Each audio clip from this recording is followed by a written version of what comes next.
Hi, I'm here to teach you about a flipped classroom. A flipped classroom is a teaching approach that the teacher uses by creating a video instructing a lesson. Students who are absent need to review, reinforce, or have missed the lesson from being pulled out of class or they just simply need the lesson accessible to them at home or anytime, anywhere that they can get it.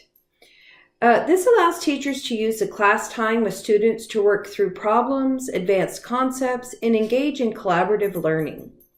It gives a teacher guiding back to the students, where they're not having to listen to the whole class lecture, and that can be done at home on a video or in a car, on a cell phone, wherever it may be, where the accessibility is easy. And the classroom time is for the student and the teacher to collaborate, and teachers can work the students more individually and let those higher kids move on more independently and grow at their level.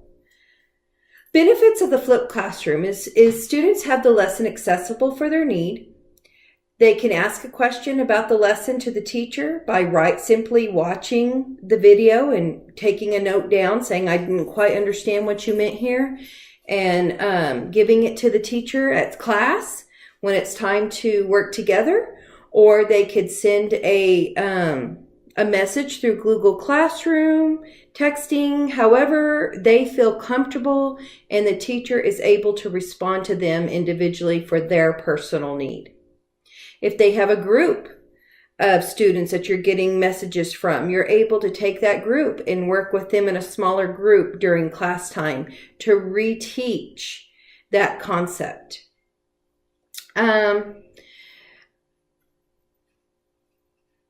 Teachers are able to see misconceptions by students.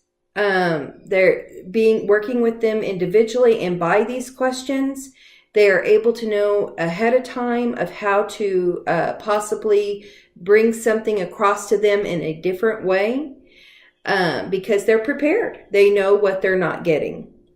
Advanced students, again, have more freedom to work independently. Ways that we can incorporate projects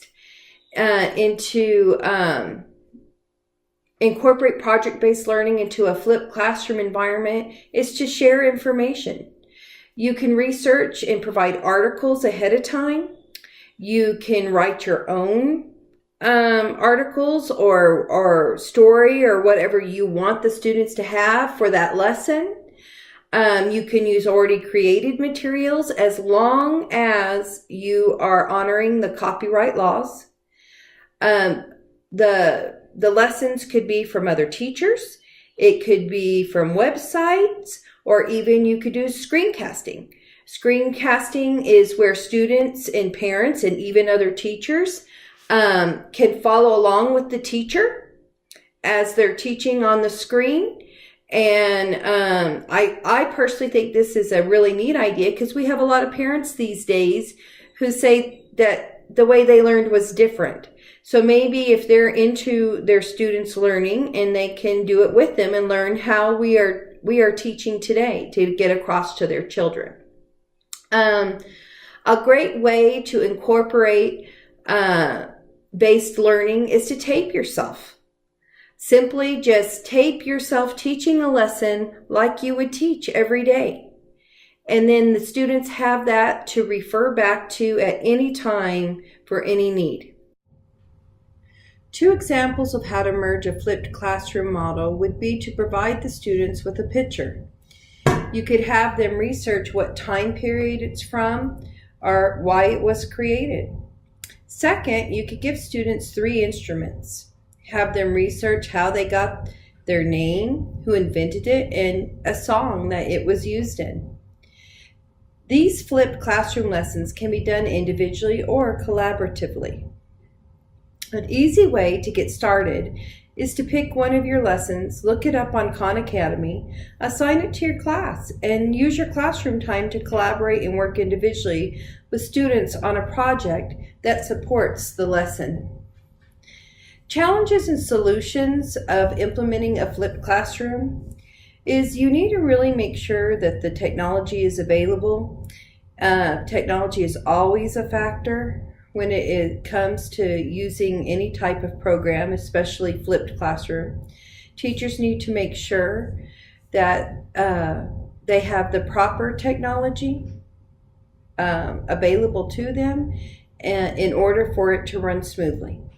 Otherwise, it will be very frustrating and it will make you not like it. But if you check all your resources and make sure you have everything you need, the flipped classroom will be an enjoyable experience and valuable. Not all students have access to technology, and that needs to be something that teachers need to keep in mind at home. They don't have cell phones, they don't have internet, they don't have a computer. They don't have money for gas in a vehicle to go somewhere that does. Therefore, it is important that classroom time is used for those type of situations for technology, and allowing the students to be able to view the lesson or the lecture during class. Today we're going to be continuing with learning about our Latin number prefixes, and this week's spelling words and vocab will be over the prefix tri, T-R-I, but we're going to go ahead and review the prefix uni or unit, which means one.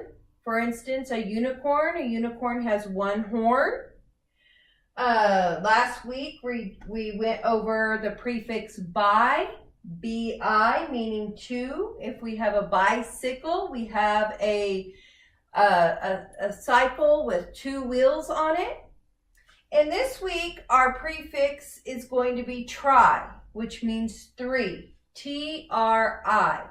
So if we think about a tricycle, it is a cycle with three wheels on it, because tri means three.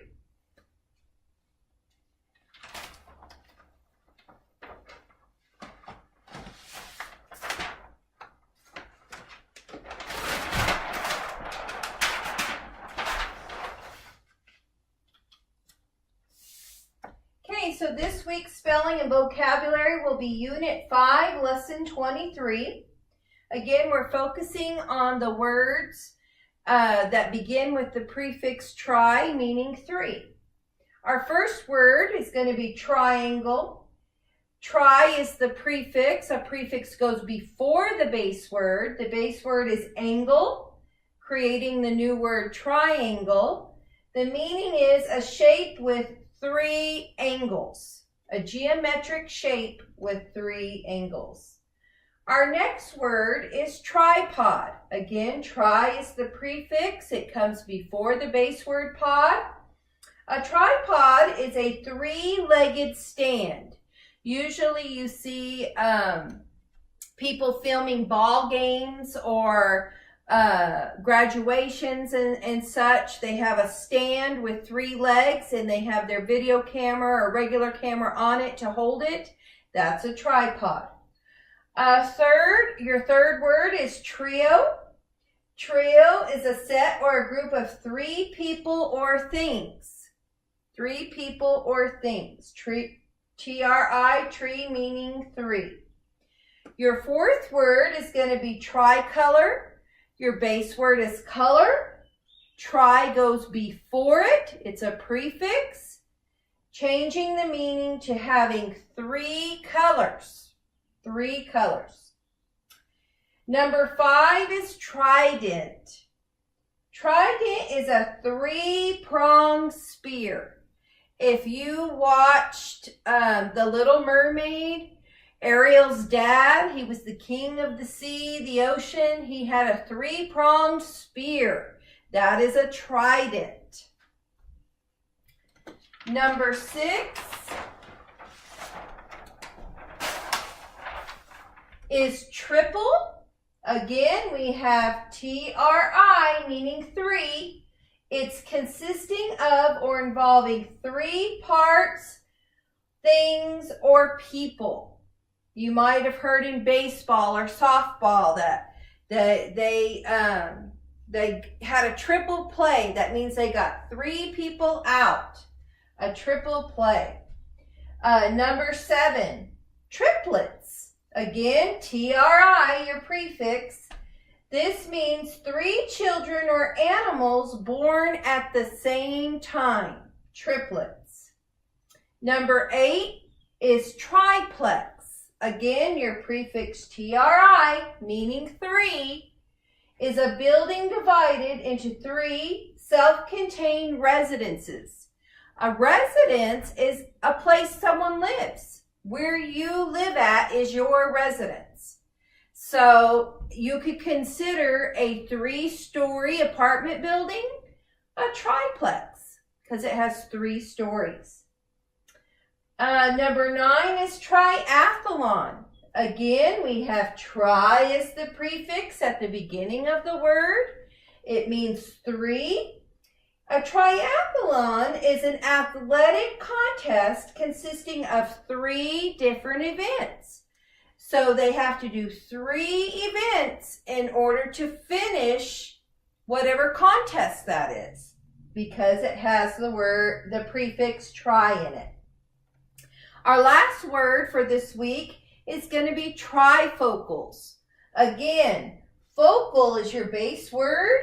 We have tri before it, which is a prefix meaning 3. And that means a pair of glasses with 3 lenses. This is going to be your spelling and vocab for this week. Again, we're focusing on the prefix tri, meaning 3.